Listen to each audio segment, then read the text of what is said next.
Gabi-gabing may nabubuong tanong sa aking isip. Tunay nga kaya yung nadama ko na pag-ibig? Sa dami ng mapagbalat kayo sa ating paligid, parang mas maigi na lang na palaging manahimik. Kasi di na rin malaman kung sino ang totoo. Kahit nga ang tadhana ay labis din kung magbiro. Paano pa kaya maniniwala puso kong ito?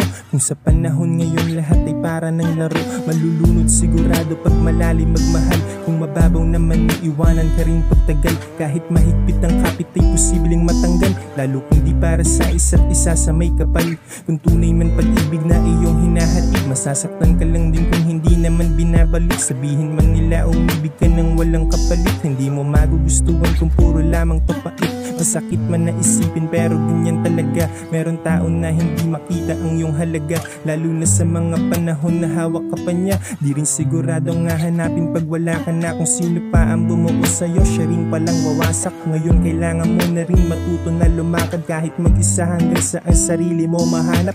Mapulot ang bawat mga perasong nakakalat. Alaala na lamang ang nanatiling mga yakap. At larawan na lamang din ang naiwan sa iyong palad. Malinaw na di na kailangan pa ng paliwanag. Ikaw na lang ang mag-isang sa PC nakahawak. Saan ka man naiwan, di ka dapat manatili. At kung meron mang palalayain, yun ang iyong sarili.